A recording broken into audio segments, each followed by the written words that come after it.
안녕하세요. 저는 60대 초반의 여성이고 백반집을 운영합니다.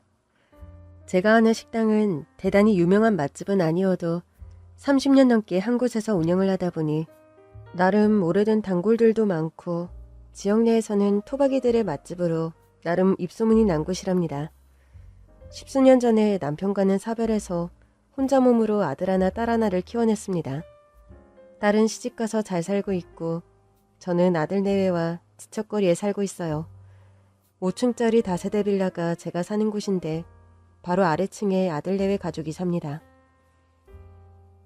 점심시간 지났는데도 백반집에 사람이 꽤 많네. 오나절 될 때까지는 밥 먹으러 사람들이 계속 오니까 이식당 하느라고 골병은 들었지만서도 그래도 이 백반집이 당신한테는 효자네. 안 그래? 그러게 백반집 아니었음 아들 딸 남매 공부며 시집장가 택도 없었을 테니까. 그래도 본인만큼 복 많은 여자도 잘 없어. 교사하는 딸내미 의사한테 시집갔지. 아들내미는 서울대 나와서 고급 공무원. 며느리는 요즘 찾아보기 힘든 세상 효부 아니야. 결정적으로 복 없는 걸 왜 빼먹노? 나 남편 복이 지지리도 없잖수 형님. 아유 우리 나이에 남편 복 있으면 뭐하고 없으면 뭐할게요. 다 늙어서 이제 진짜 남편 복 있는 여자들은 남편이 조론하자고 먼저 말해주는 여자들이라더라. 그래요? 그래도 일찍 사별한 저 같은 호러멈들은 그런 남편이라도 있는 여자들이 부럽더구만요. 진석 엄마, 세상 외로워? 아이 그럼 어디 외롭게 궁상 떨고 살 게 뭐야. 어디 노인대학이든 춤 배워주는 학원이든 당장 나가봐. 나가기만 하면 진석 엄마는 좋다는 알바들 줄을 설 텐데. 아유 저 다 늙어 주책이 따로 없지. 미쳤어요. 그런 말이 어딨어. 나이 들었다고 마음도 늙어. 그건 아니잖여. 평생 혼자 살았음 외롭고 심심할 때도 됐지 뭐. 혹시 또 알아? 진석 엄마 늙음하게 멋진 영감탱이만 나 팔자 고칠지? 아무리 여자 팔자 뒤웅박이라지만 제 팔자 뒤웅박대기엔 이미 글렀고요. 잘 지은 자식 농사 마무리나 잘 됐으면 좋겠네요.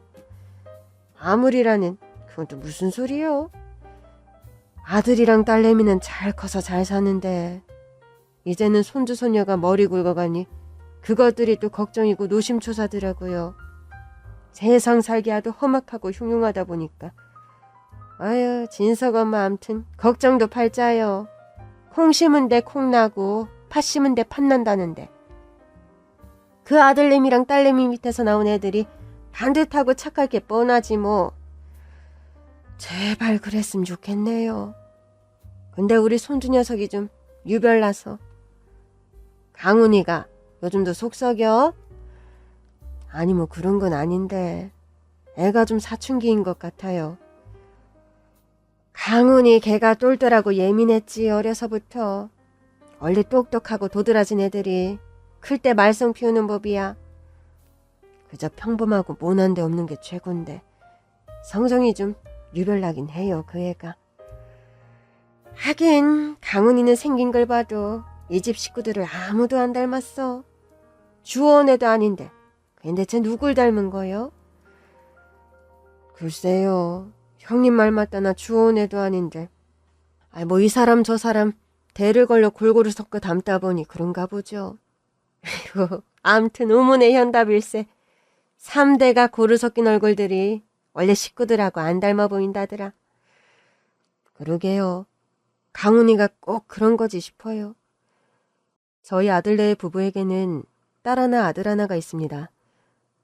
아들이 맞이이고 딸이 둘째인데 아들 손자 강훈이가 좀 유별난 구석이 있는 녀석이에요. 어려서부터 무척 개구쟁이였고 유달리 장난도 심해서 지 부모들이 유치원이며 학교에 불려가는 일들이 허다했죠. 게다가 손자 녀석 외양이요. 친척 형님 말씀 맞다나 가족들을 많이 안 닮은 편입니다. 그 애는 지 아빠도 안 닮고 지 엄마 얼굴도 별로 없죠. 어려서는 지 엄마 얼굴을 희미하게라도 닮은 것 같았는데 커갈수록 지 엄마 그림자도 없어져가는 외양의 손자 녀석이었습니다. 외양뿐 아니라 성정도 우리 집 스타일이 아닌 녀석이었죠. 저희 집안에는 그렇게 망아지처럼 날뛰는 스타일이랄까? 과격한 성미에다 감정 표현이 풍부한 사람이 별로 없습니다. 다들 조용하고 좋으면 좋다, 싫으면 싫다, 요란하게 표현하는 성미의 사람들이 잘 없는데 손자 녀석은 그 반대입니다. 엄마, 나 학교 꼭 다녀야 해요? 학생이 학교를 안 다니면 어쩌겠다는 거야? 요즘은 홈스쿨링하는 친구들도 많고 검정고시로도 대학 많이들 가는데요. 그래서 네가 하고 싶은 얘기가 뭐니? 학교 가면 수업도 너무 따분하고 선생님들 잔소리도 숨 막혀요. 성미가 맞지 않는 친구들이랑 종일 한 공간에 있는 것도 고역이고요. 강훈아, 인생이란 게 원래 하기 싫어도 해야 하는 일들의 연속이다. 그런 걸 참아낼 줄 아는 게 어른이고. 아빠, 저는 아직 어른도 아니고 그렇게 평생 하기 싫은 일 줄창 참아가면서 재미없는 인생을 살고 싶은 생각이 전혀 없는데요. 하기 싫은 일을 참는 건 재미없는 일이 아니다. 사람이 꼭 해야 하는 일을 인내해서 하는 게 얼마나 가치로운 일인데. 하고 싶은 일을 신나게 재밌게 잘 해내는군요. 그건 멋있는 일이지. 아빠, 바로 그거예요. 저 멋있는 인생을 살고 싶다고요. 여보, 말로는 강훈이 가르치지도 못하고 이기지도 못해요. 너 자퇴는 절대 안 된다고 엄마가 그랬지? 너 지금 겨우 고등학교 1학년이야. 그래, 자퇴를 하더라도 1학년은 다 마치고 다시 생각해보기로 엄마 아빠랑 약속했으니 너도 그 약속은 지켜야지. 아, 정말 내가 괜히 지키기 어려운 약속을 해가지고 이 고생이네. 정말 도살장에 끌려가는 소 같은 심정으로 제가 학교 가는 거 두 분은 모르시죠? 생각의 전환을 좀 해라. 싫다 싫다 하면 더 싫어지고 좋다 좋다 하면 점점 좋아지는 게 사람 심리니까. 오케이? 아, 짜증나! 아무튼 두 분 약속하셨어요. 저 1학년 마치고 자퇴 얘기 다시 해보는 걸로. 알았어. 일단 1학년 마치려면 한참 남았으니 1학년 지나고 다시 말해보자. 손주 녀석은 무난하고 평범한 성정의 아이가 아닌 편이었죠. 대신 뭐 나쁜 짓을 하고 다니거나 하는 건 또 아닙니다. 예술적인 분야랄까? 그런 쪽에 재능이 뛰어나서 그림도 잘 그리고 글짓기도 잘해서 글짓기 대회에 나가면 곧잘 상을 받아오고 그러나 보더라고요. 강은아, 넌 커서 뭐가 되고 싶으니? 저요? 저는요, 뭔가 창의적인 일을 하는 사람이 되고 싶어요. 사람들에게 영감과 감동을 주는 크리에이티브요. 크리에이티... 그건 또 모시기 하는 사람이냐? 헤이, 할머니, 크리에이티가 아니라 크리에이티브요. 창의적인 일을 하는 사람. 무에서 유를 창조하는 사람을 말하는 거예요. 그래, 강훈이 너는 어려서부터 남다른 데가 있어서 아마 그런 일이 잘 어울릴 것 같구나. 그래도 학교는 꼬박꼬박 잘 나갔으면 좋겠다. 엄마 아빠 걱정시키지 말고. 알았지? 내 할머니 답답하고 힘들지만 엄마 아빠랑 약속도 했으니까 1학년 다니는 동안은 적응하려고 애써볼게요. 그래, 우리 손주 착하다. 이렇게 말도 잘 듣고 착한 게 우리 강훈이지. 또 타이르고 좋게 말하면 온순하게 대답도 잘하고 저에게는 예의도 바른 손주 녀석이었지만요. 그러던 어느 날이었습니다. 그날은 마침 백반집 휴무일이기도 해서 저는 오랜만에 집안 식구들이 먹을 반찬과 음식들을 좀 만들어서 며느리네 집으로 갔습니다. 그런데요. 아래층 계단을 내려서렸는데 반쯤 열린 현관문 사이로 소란스러운 소리가 들려오는 겁니다. 우리 딸이 이 집 아드님 때문에 성적이 얼마나 떨어졌는지 알고나 계세요? 아니, 그 댁 따님 성적 떨어진 게 왜 우리 강훈이 때문인가요? 이런 식으로 오리발 내미실 것 같아서요. 제가 우리 딸 일기장 가져왔거든요. 아무리 딸이라지만 그에도 프라이버시라는 게 있는데 일기장을 가져오셨다고요? 그 댁 따님은 본인 일기장이 이렇게 싸돌아다니는 거 알고나 있나요? 지금 그게 중요합니까? 이 일기장 속에 얼마나 기염하고 뒤로 넘어갈 만한 내용들이 담겨 있는 줄이나 아세요? 무슨 내용이길래 그러세요, 대체? 요즘 중학생들, 아니, 초등학생들도 남자친구, 여자친구 다 있고 손잡고 다니는 애들 천지인 세상에 너무 세상 물정 모르고 사시는 거 아닙니까? 참, 아들 가진 부모라 이거예요? 아무리 아들 가진 엄마라지만 너무 뻔뻔한 거 아니세요? 우리 딸이요, 보세요. 강훈이 때문에 공부가 안 된다. 수학책을 펴도 국어책을 펴도 강훈이 얼굴만 떠오른다. 이렇게 적어놓은 거 보시라고요. 솔직한 마음을 적어놓은 건데 왜 그러세요? 왜? 연애 한 번도 안 해보셨어요? 처음엔 다 그런 거지. 뭐 대단한 일도 아닌 거 가지고 그러세요. 그럼 다음 장 읽어보세요. 얘네들이 고등학생들이면서 진도를 대체 어디까지 나갔나? 두 눈으로 똑똑하게 보시라고요. 전 후들거리는 다리를 진정시키려고 겨우 애를 쓰면서 며느리네 집 안으로 들어갔습니다. 강훈애미야, 이게 대체 무슨 사달이니? 어머니 오셨어요? 아, 할머님이세요? 더 잘됐네요. 지금 이 댁 손주가요. 남의 집 귀한 딸을 상대로 얼마나 늑대 같은 일들을 벌이고 있는지 한번 똑똑하게 보시라고요. 그 학부모라는 여자는 제 면전에 대뜸 그 여학생의 일기장을 마구 들이미는 겁니다. 하도 어이가 없어 뒤로 주춤 물러나려는데 그 일기장 당장 치우세요. 학원에 갔던 손자 강훈이가 버럭 소리를 지르며 집 안으로 들어오는 게 아니겠어요? 아무리 엄마라도 지금 너무하시는 거 아니에요? 세연이 일기장 당장 내놓으시라고요. 아무리 버릇없기로서니 너 어른한테 바락바락 소리 지르는 버르장머리 어디서 배웠니? 어른이면 남의 일기장 함부로 보고 사람들 앞에서 까발려도 상관없나요? 이 녀석이 정말 밉다 하니까 미운 소리만 골라 하네. 뭐? 남의 일기장? 내 딸이 어떻게 남이니? 그럼 세연이가 아줌마 자신이에요? 그럼 저랑 여기서 손도 잡고 뽀뽀할 수 있으세요? 뭐라고? 아니 이 녀석이 보세요. 지금 그쪽 아들이 하는 말 들었죠? 손을 잡아? 뽀뽀를 해?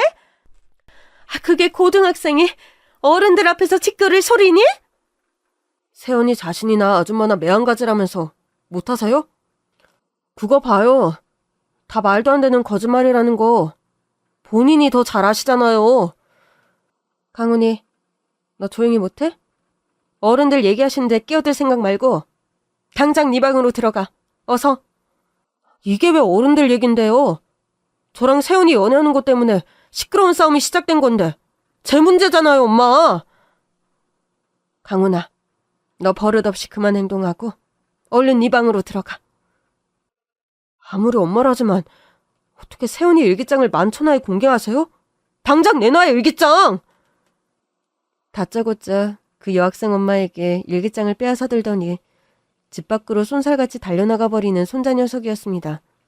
너 이 녀석, 우리 딸 일기장 내놔! 지가 뭔데 그걸 가져가니? 이 호랑말코 같은 놈아! 아니, 듣자니 정말 너무하시네요. 우리 아들이 뭘 그리 잘못했다고 함부로 막말을 하세요? 우리 딸이요. 강훈이란 저 녀석 알기 전까지만 해도 집, 학교, 학원밖에 모르던 애예요.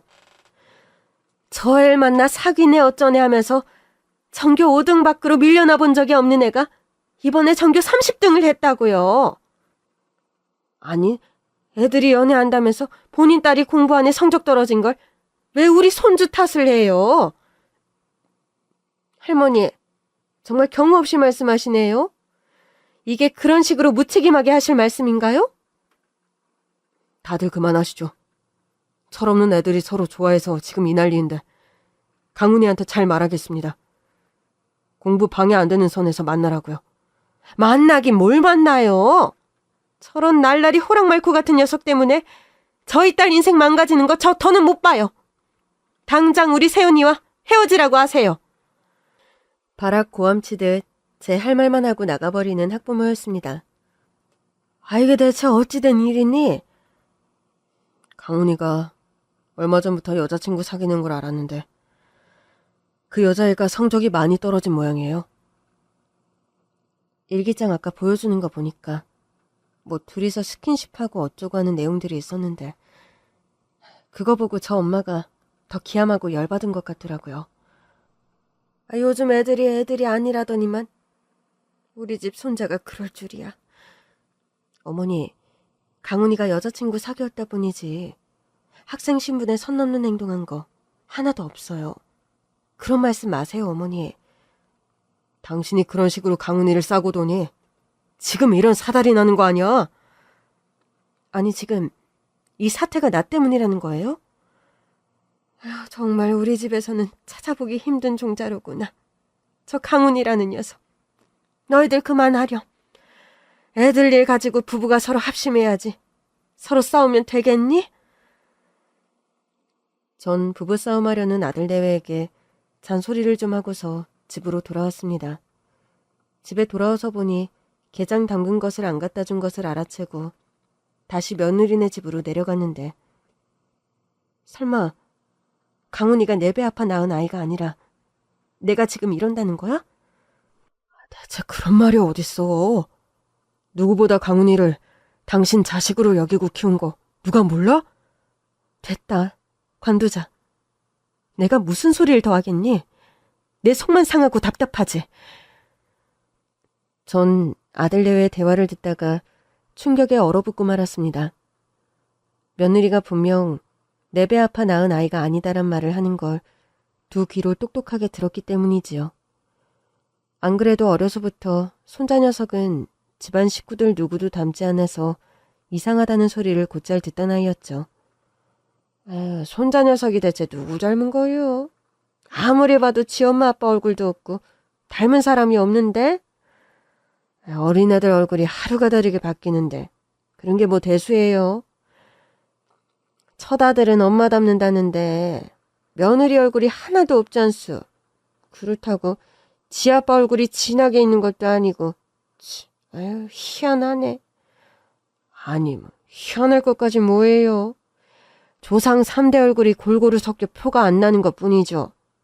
보세요. 우리 손주 콧날이며 눈망울이 지 할아버지 쏙 빼닮은 거 안 보여요? 뭐 두고 보니 친할아버지 얼굴은 좀 있네. 근데 애가 희한하게 지 부모는 거의 안 닮아서 그러지. 참, 오지랖도 태평양이네요. 커가며 엄마 아빠 얼굴 나올 테니 걱정 마시라고요. 옛날 친척 어른들에게 종종 듣던 쿠사리까지 다 떠오르면서 전 이상하고 불길한 예감에 그날 밤 한숨도 잠을 자지 못했습니다. 다음 날이 되었고 아들 며느리가 모두 출근하고 손주가 학교를 가서 집이 텅 빈 시간에 전 몰래 며느리네 집에 들어갔습니다. 위아래층에 함께 살다 보니 아들내외와 저는 서로의 집 비밀번호가 같았어요. 맞벌이하는 며느리가 바쁠 때는 제가 내려가서 종종 빨래나 대청소도 해주었기에 서로의 비번을 편하게 공유하는 사이였죠. 전 친자 확인에 필요한 것들을 집에서 몰래 챙겨왔습니다. 손주 베개에 붙은 머리칼과 안방 침대에서는 아들내외의 머리칼도 챙겼죠. 혹시 몰라 식구수대로 칫솔까지 몰래 훔쳐서 저는 친자 확인 검사를 의뢰했습니다. 드라마에서나 보던 그런 희한한 검사를 제가 의뢰하게 되니 참말이지 억장이 무너지고 하늘이 무너지는 기분이 들더군요. 검사 결과가 나올 때까지 얼마나 동동거리며 불안한 시간을 보냈는지 모릅니다. 한 10보름쯤 지나 결과가 드디어 나왔고 저는 개거품을 물며 며느리를 찾아갈 수밖에 없었습니다. 어떤 결과가 나왔길래 제가 그리 노발대발했냐고요? 너무나 믿기지 않은 사실에 전 당장 며느리에게 한달음에 달려갔습니다. 이게 도대체 무슨 일인지 설명해봐. 제가 친자 확인 검사 결과지를 며느리에게 들이밀며 소리 지르자 소스라치게 놀라는 며느리였습니다. 그런데요, 제가 그렇게 소리친 순간 며느리가 밝힌 진실에 제 인생 대박이 났답니다. 아니, 어머님, 대체 이 결과지가 어떻게... 보시다시피 너희 내외와 강훈이의 친자 확인 검사 결과지다. 결과를 보면 알겠지만 넌 강훈이와 생판 피 한 방울 안 섞인 남이고, 더욱 내가 기함했던 건 강훈이와 강훈이 애비가 부자지간이 아니라 형제지간이라는 결과야. 어머님이 이 사실을 어떻게 아신 거예요? 네? 내가 이걸 어떻게 알게 된 게 지금 중요하니? 그게 아니라는 건 네가 더 잘 알잖아. 하도 결과가 기가 막혀서 여기 검사하는 연구소에 전화해서 몇 번을 물어봤다. 그랬더니요, 몇 번을 물어봐도 강훈이와 강훈애비가 형제지간, 그것도 이복남매지간이라는 대답이 돌아오더구나. 모든 진실이 밝혀지는 순간이 언젠가는 올 거라고 생각했는데 지금이 바로 그런 순간인가 봐요, 어머니. 너와 네 남편, 대체 무슨 비밀을 여태껏 나에게 숨겨왔던 거니? 하나도 거짓말할 생각 말고 토시 하나 빠지지 말고 나에게 진실을 말해라. 어머님, 죄송합니다. 처음부터 어머님을 기만하고 속일 생각은 아니었어요. 제가 소리 지르며 노발대발하자 울면서 용서를 구하는 며느리였습니다. 내가 용서를 하고 말지는 네 변명을 들어보고 결정할 거야. 네 남편에게도 어서 전화해. 오늘 열일을 제쳐놓고라도 빨리 집으로 들어오라고 해라. 며느리는 부랴부랴 아들에게 전화를 걸었고 잠시 후 아들이 헐레벌떡 집으로 귀가를 하는 겁니다. 진석이, 너 여태 엄마를 속여? 엄마, 잘못했습니다. 아들은 대뜸 저를 보자마자 무릎을 꿇고 석고대죄를 하는 겁니다. 엄마에게 언젠가는 말씀을 드려야 한다고 생각했는데 하루 이틀 미루다 보니 지금까지 와버렸네요. 얼마 전에 너희 부부가 다투는 걸 듣다가 강훈 애미가 강훈이를 내 배 아파 낳은 아이가 아니네 어쩌고 하는 얘기를 들었다. 하도 이상해서 친자 확인 검사를 의뢰했고, 전 검사 결과지를 가져다가 아들 앞에 흔들어 보였죠. 강훈 애미가 강훈이 친모가 아니라는 건 둘째치고 내가 더 충격받았던 건 바로 네가 강훈이 형이라는 사실이었어. 도무지 듣고 읽고서도 믿기지 않는 이 사실이 진실이드냐? 엄마, 이제 모든 거 다 솔직하게 털어놓을게요. 강훈이는 생물학적으로 제 아들이 아니라 이복 동생이 맞습니다. 뭐? 이복 동생? 그럼 강훈이가 돌아가신 네 아버지 친아들이란 말이니? 네 아버지에게 혼외아들이 있었단 말이냐? 네, 엄마. 아들의 대답을 듣는 순간 저는 뒷목을 잡고 뒤로 쓰러지고 말았습니다. 어머니, 고정하세요. 아유 세상에, 대체 어떻게 이런 일이. 아버지가 17년 전에 암 선고받고 시한부 투병하실 때 처음으로 강훈이 존재를 알게 됐습니다. 그건 또 무슨 말이야? 아들과 며느리에게 듣게 된 과거의 이야기는 참으로 기함할 만한 것이었어요. 진석아, 아버지로서 정말 부끄러운 부탁이다만 네가 날 살려줘야겠다. 아버지, 그게 대체 무슨 말씀이세요? 엄마 말고 다른 여자와의 사이에서 아이가 생겼단 말입니까? 그 여자가 임신했다는 걸 본인도 모르다 최근에 알았다는구나. 그럼 본인이 알아서 키우라고 하세요. 아버지에겐 엄마가 있고 제가 있는데 어떻게? 그 여자 나이도 나보다 한참 어리고 슬아에 돌봐야 하는 동생들만 줄줄이인 소녀 가정이란다. 게다가 할머니 슬아에서 컸는데 그 할머니 병수발까지 해야 하는 여자야. 아이를 도저히 키울 수 없다고, 아이를 부탁한다고 울면서 내게 찾아왔어. 그런데 아버지도 지금 시한부 선고 받으신 상황이잖아요. 그럼 그 아이를 누가 키워요? 아빠, 차라리 고아원에서 데려온 아이라면 모를까, 아버지가 외도에서 낳은 아이를 엄마가 키울 수 있겠어요? 지금이 조선시대도 아니고 네 엄마에게 그런 말도 안 되는 부탁을 어찌하겠니? 그럼 대체 그 아이를 어떻게 키우실 건데요? 아이라고 하기도 그렇네요. 아직 임신 초기라면서요. 내가 건강하게 오래 살 자신만 있더라도 너에게 이런 부탁을 안 했을 거다. 그 여자에게 양육비니 생활비니 내 선에서 보내주고 키우라고 했을 거야. 아버지, 설마. 진서가, 그 아이를 네 아들이라 말하고 키워주면 안 되겠니? 아버지, 제발 말이 되는 소리를 좀 하세요, 네? 말이 안 되는 부탁이라는 거 나도 알아. 아는데 아무리 생각해봐도 이거 말고는 다른 방도가 없어. 아버지, 대체 왜 우세요? 병원에서는 내가 췌장암 말기라고 다음 달에 잘못되어도 이상할 게 없는 상황이라고 한다. 아버지에게는 시간이 별로 없어. 나 죽기 전에 그 여자 뱃속에 있는 그 아이의 거취를 내가 어떻게든 결정하고 떠나야 마음 편히 눈이라도 감을 수 있을 것 같구나. 아버지, 저야 그 아이를 제 아들로 받아들인다고 해도 제 아내가 그걸 받아들이겠어요? 저랑 그 사람 아직 결혼한 지 얼마 되지도 않았다고요. 네 아내와는 이미 말이 끝났다. 다행히도 그 아이를 거둬주겠다고 했어. 와이프가요? 정말 명의가 그러던가요? 그 아이를 키우겠다고? 여보, 아버님과는 말씀 이미 끝났어요. 여보, 정말 괜찮겠어?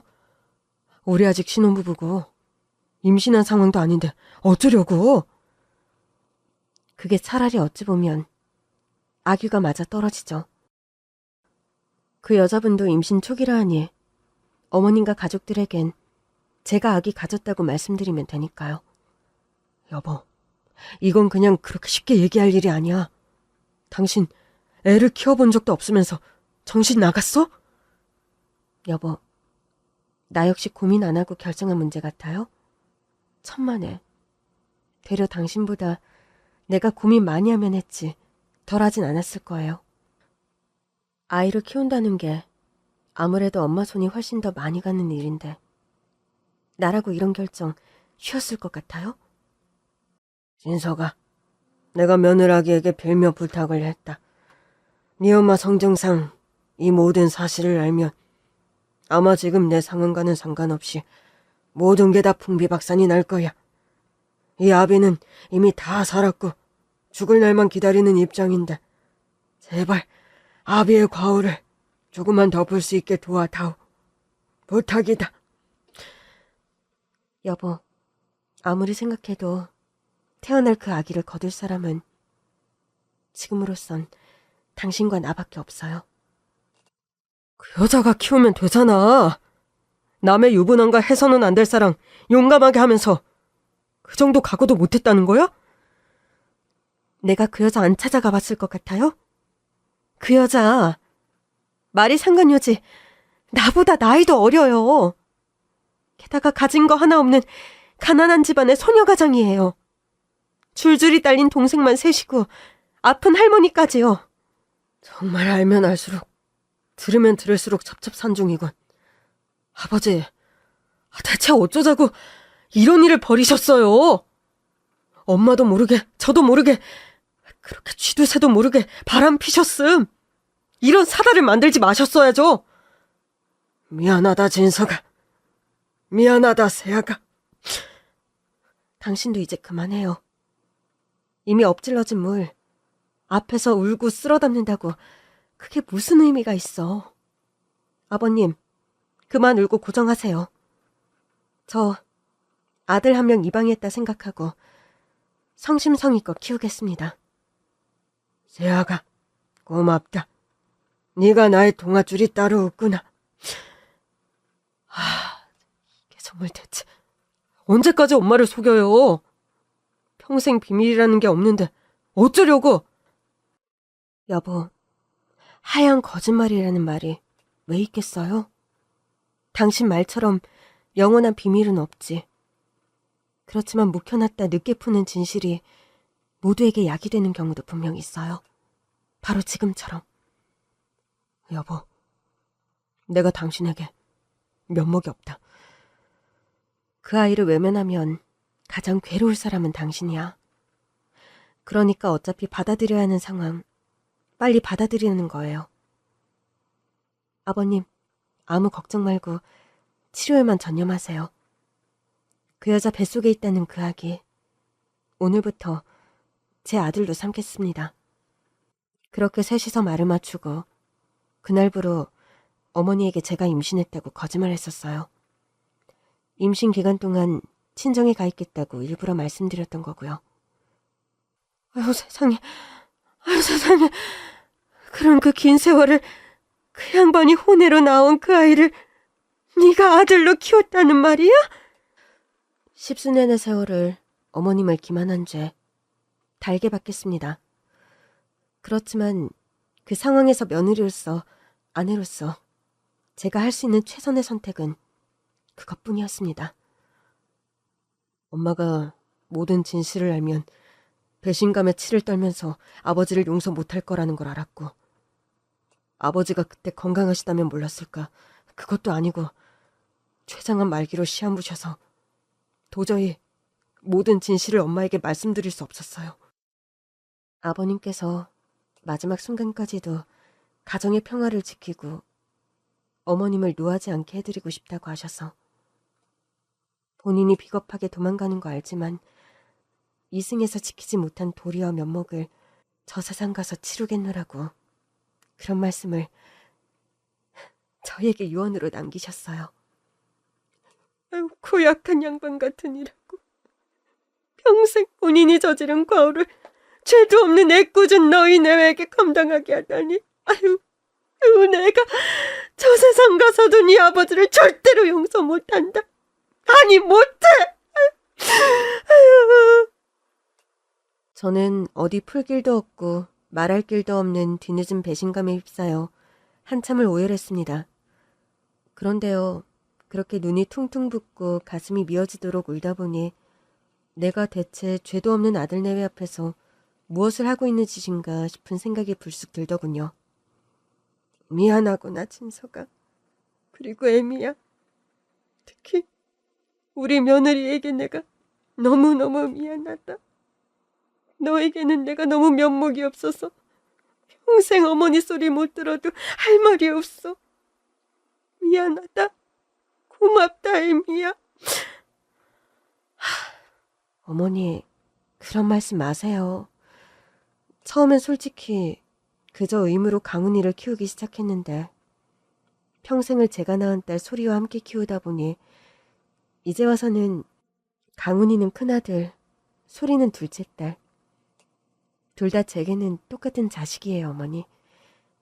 네가 평생 그런 마음 깊은 희생을 하고 사는 줄도 모르고 나는 강훈이 그것이 제 엄마 아빠를 닮지 않았다고 평생 이상한 의심만 하면서 때로는 며느리인 너까지 의심하며 살아왔구나. 어머님, 상황이 정황 자체가 꼬여버려 그런 건데 제발 자책하지 마세요. 네? 엄마, 제발 그만 속상하셨으면 좋겠어요. 엄마가 이렇게 힘들어하실까봐 저희 내외가 마음이 무거우면서도 사실을 말씀 못 드린 거예요. 진서가 평생을 애참 많이 썼다. 네 못난 애비가 저지른 과오를 단돌이 한다고. 죄도 없는 너희 내외가 평생을. 저는 아들과 며느리 내외의 십수년에 걸친 희생과 인내가 마음에 사무쳐 또다시 오해라고 말았습니다. 그때였어요.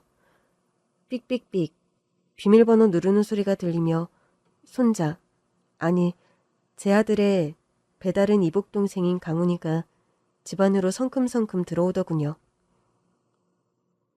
말씀들 다 나누셨어요? 강훈아, 너 혹시 우리가 하는 얘기 다 들은 거야? 들으려고 한 건 아닌데 어쩌다 보니 죄송합니다. 네가 죄송할 건 없지. 그런데 괜찮니? 저야 제 출생의 비밀 안 지 제법 오래됐잖아요. 할머니께서 충격받으셨을까봐 전 그게 걱정이에요. 아니다, 강훈아. 그래, 솔직히 내가 아무 충격 안 받았다면 그건 거짓말이겠지. 그렇지만 너에게는 아무런 억하심정이 없단다. 그것만은 내 진심이니 꼭 알아줘.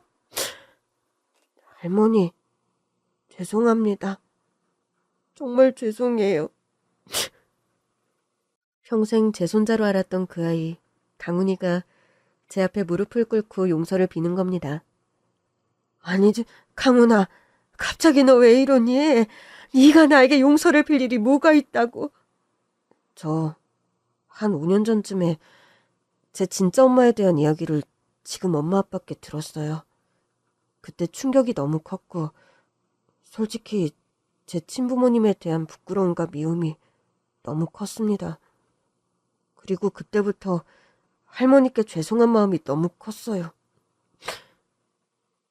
아니야, 강훈아. 네가 그런 말을 하면 안 돼. 세상에 태어나며 부모를 선택할 수 있는 사람은 아무도 없다. 너 역시 그런 건데 그런 네가 왜 내게 용서를 비니? 제발 그러지 마라, 강훈아. 제 어머니를, 아버지를 용서해 주세요. 아버지는 세상에 안 계셔서 할머니께 용서를 구할 수 없지만 제가 대신 사죄드릴게요. 자꾸만 제 부모를 대신해서 저에게 용서를 비는 강훈이었습니다. 어린 마음에 그동안 마음속에 품어왔을 그 무거운 짐을 생각하니 억장이 무너지는 것만 같더군요. 생물학적인 진실을 떠나 평생을 제 손주로 알고 살아온 그 아이 강훈이가 무슨 죄가 있겠습니까? 전 불현듯 이제 세상에도 없는 남편에 대한 뒤늦은 배신감으로 아이들 앞에서 어른답지 못한 모습을 보이는 걸 그만해야겠다는 결론을 내렸죠. 강훈아, 나와 딱 2가지만 약속해다오. 나는 그거 말고 너에게 바라는 게 하나도 없다. 그게 뭔데요, 할머니? 앞으로 2번 다시 할머니에게 미안하다는 말 하지 않기. 그리고 앞으로도 계속 나를 할머니라고 불러주기. 약속할 수 있니? 네, 할머니. 약속할게요. 저와 강훈이는 끌어안고 한참을 울었습니다. 사춘기에 접어들며 우는 모습을 한 번도 본 적이 없었는데 훌쩍 큰 강훈이가 어린아이처럼 제 품에서 흐느끼는 모습을 보자 마음이 많이 아프더군요. 그 일이 있고 며칠이 지난 어느 날이었습니다. 가게를 파하고 집으로 돌아와 씻으려는데 며느리가 들어오더군요. 무슨 일이니? 어머니, 지금 잠깐 저랑 얘기할 시간 되세요? 그래, 거기 앉아. 뭐, 나한테 할 말이라도 있어? 어머니, 실은요. 다름이 아니라 무슨 일이길래 그리 뜸을 들이니? 강훈이가 네 남편 이복 동생이라는 거. 그거보다 더 충격적인 사실이 또 있어? 저도 모르게 농조 비슷한 말이 튀어나왔습니다. 며느리와 나 사이에 좀 어색한 침묵이 흘렀죠. 내가 농담할 일이 아닌 걸 가지고 농을 던졌구나? 어머니, 실은 강훈이 생모 말이에요. 강훈이 낳은 여자 말이니? 네 시아버지와 바람을 피웠던? 네, 실은 그 여자가 얼마 전에 저에게 연락이 왔어요. 평생 지아들 내팽개쳐 놓을 땐 언제고 이제 와서 연락을 해? 그 여자가 미국으로 이민을 가서 사업을 했나 봐요. 뭐 나름 중간에 고생도 많이 했더군요. 할머니 투병도 오래 하다 돌아가셨다고 하고 동생들 뒤치다꺼리에 사업 부침해. 그래서 뭐 이제 와서 강훈이를 보고 싶다니? 네. 중간에도 강훈이를 데리러 오려고 했는데 또 10년 전에 교통사고를 크게 당해 죽다 살아났나 보더라고요. 사업도 망했다 재계약일 반복해서 이제야 여유가 생겼다나요? 강훈이도 알고 있니? 지 엄마가 저를 찾는다는 걸? 강훈이는 알고 있어요. 실은 얼마 전에 강훈이는 생모도 만났고요. 피는 물보다 진한 법이니 천륜을 거스를 순 없는 거겠지. 강훈이가 제 엄마를 자꾸 보고 싶다는데야 말릴 수야 없지. 그래서 말인데요, 어머니. 강훈이 친모가 강훈이를 데리고 미국으로 가고 싶다나 봐요. 뭐? 미국에? 네. 미국서 한국 음식점을 하는데 장사가 잘 돼서 돈을 제법 모았나 보더라고요. 이제는 건강도 회복하고 재력도 된다면서 이제라도 강훈이 데려가서 엄마 노릇하고 싶다네요. 솔직히 염치 없고 이제와 왜 그러나 싶다만 상황이 그러했고 또 지 아들을 엄마가 찾는다는데 뭐 무슨 수로 말리겠니? 그런데 강훈이 의견은 어떠니? 제일 중요한 게 강훈이 생각 아니냐? 강훈이가 안 그래도 여기 학교 생활 많이 답답해했잖아요. 안 그래도 자퇴해서 홈스쿨링 하고 싶다는 걸 1학년만 맞춰보자 계속 설득 중이었다는 건 어머니도 아시는 사실이고요. 그래서 미국에는 강훈이가 다닐 만한 학교가 있다든? 미국에 그 강훈이 생모가 산다는 지역에 강훈이가 가고 싶어하던 유명한 예술 칼리지가 있대요. 그곳을 강훈이도 가고 싶어하고요. 그럼 뭐 얘기 끝난 거 아니니? 키운 정이 무서워서 마음이 아프고 허전하다만 우리가 잡는다고 잡을 수 있는 일이 아닌 듯 하구나. 저랑 강훈 아빠도 얘기를 많이 나눴는데 강훈이 보내는 쪽으로 가닥을 잡았네요. 그래, 너희 내외도 속이 시끄러웠겠구나. 그 긴 세월 강훈이 키운 것도 대단한데 또 자식으로 정이 잔뜩 든 애를 보내려니 그 속이 오죽했을까. 어머니, 그래도 제 마음 알아주시는 건 어머니밖에 없는 것 같아요. 세상 천지 어미 마음 아는 게 자식 키워본 어미 말고 또 있겠니? 어미 마음만큼 한 길로 통하는 마음도 없지. 그렇게 강훈이는 17년 만에 저희 가족을 떠나 제 생모 곁으로 떠나게 되었습니다. 그런데요, 그 강훈이 생모라는 여자 말입니다. 말이 좋아 강훈이 생모지. 솔직히 저에게는 과거 남편과 외도를 저지른 상간녀이죠. 그런데 참 아이러니한 것이 아들 내외의 희생으로 평생 강훈이를 손자로 알고 산 과거가 길어 그 여자를 상간녀라 함부로 욕을 못하겠어요. 그 여자가 밉지 않아서도 아니고 남편을 용서해서도 아닙니다. 이유는 단 하나. 그 여자가 강훈이의 생모라는 사실 때문입니다. 그런데요, 그 강훈이의 생모가 한국으로 강훈이를 데리러 와서는 저를 찾아왔더랍니다. 기별 없는 방문에 저는 너무 깜짝 놀랐죠. 백반집 문 닫을 시간쯤에 혼자서 저를 찾아온 강훈이 생모였습니다.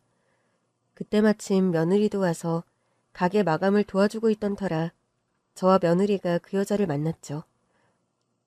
아니, 강훈이 어머니, 여길 어떻게 하시고... 죄송합니다. 미리 연락을 드리고 왔어야 하는데. 강훈이한테 물어보고 아셨어요? 네. 두 분이 오늘 여기 계시단 얘기 듣고 염치 불구하고 찾아왔어요. 그 여자는 문득 저를 보더니 대뜸 무릎을 꿇고 석고대죄를 하는 겁니다. 죄송합니다, 사모님. 진작에 찾아뵙고 용서를 빌었어야 했는데 제가 그간 찾아뵐 수가 없었습니다. 죄송합니다. 죄송합니다. 그리고 감사해요. 저희 강훈이를 키워주시고 걷어주셔서요. 손으로 비는 신용까지 하며 사무치게 용서를 구하는 여자였습니다. 이제 그만 일어나세요. 그리고 그쪽이 고마워할 사람은 제가 아니라 우리 며느리고요.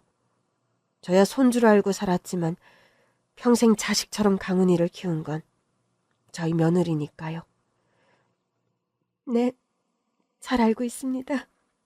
작은 사모님께도 제가 죽을 때까지 감사하는 마음을 가져도 모자라죠. 강훈이 어머니, 이제 그만 일어나세요. 저희 가족들은 해묵은 오해를 풀었고 이제 더 과거 얘기는 꺼내지 않기로 했어요. 며느리 말이 맞아요. 당신과 죽은 내 남편에 대한 배신감이 사라진 건 아니지만 세월이 그만큼 흘렀으니 다 덮어두기로 했어요. 그러니 그만 울고 돌아가세요. 제가요, 두 분께 드리고 싶은 게 있습니다. 그 여자는 가방 안에서 봉투 하나를 꺼내더군요. 우리 강은이를 평생 자식처럼 걷어준 두 분께 어떻게 은혜를 갚을까 하다 제 나름 내린 결정이니 제발 마다하지 말고 받아주세요. 물론 이런 게 두 분의 희생과 큰 마음에 비할 바는 아니겠지만요. 그 여자는 대뜸 그런 말을 남기고 도망치듯 가게 밖으로 나가버리는 겁니다. 저와 며느리는 의아해하며 봉투를 열어보았습니다. 어머니, 봉투 안에 수표가 들어있어요. 그런데 금액이... 봉투 안에 수표 금액을 본 저와 며느리는 깜짝 놀라고 말았습니다. 10억 원이라는 거액의 수표를 두고 간 여자였어요. 아니지, 저 여자가 도대체 왜... 사업으로 성공해서 이제 자기가 가진 건 돈뿐이라고 저번에 만났을 때 자꾸 얘기해서 저 여자가 왜 이런 이야기를 하나 했는데 이걸로 보답을 하겠다는 예고였나 보네요. 세상에, 말도 안 되는 금액이다. 그리고 강훈이 키운 값을 무슨 돈으로 받는다니? 돈 받자고 강훈이를 거둔 것도 아닌데. 그러게요. 내일 날이 밝으면 연락해서 돌려주죠 뭐. 그래, 네가 만나서 돌려주려무나. 그렇지만 다음 날이 되어서 며느리가 그 여자를 만났을 때 강훈이의 생모는 한사코 거절을 했다고 합니다. 제발 그거라도 두 분이 받아주셨으면 좋겠어요. 전 집안의 소녀가정으로 할머니와 제 동생들 거둔다고 막상 제가 제 배 아파 낳은 아들을 못 거뒀어요. 그 마음의 짐과 죄의식이 엄청났는데 그나마 그걸 덜게 해준 분들이 두 분이세요. 그래도 너무 금액도 크고 강훈이를 돈 받자고 저희가 키운 것도 아니고요. 알아요. 저도 압니다. 왜 모르겠어요. 두 분처럼 마음이 곱고 영혼이 고귀한 분들이 세상에 흔치 않다는 거 누구보다 더 잘 알아요. 아니 저기 그런 공치사를 듣자고 드린 말씀이 아니라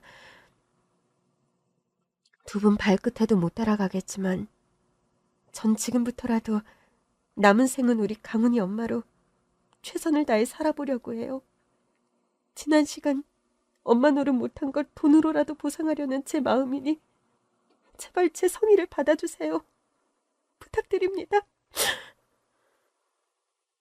울며불며 간곡히 매달리는 강훈이 생모였고 며느리와 저는 고심 끝에 그 여자의 제안을 받아들였습니다.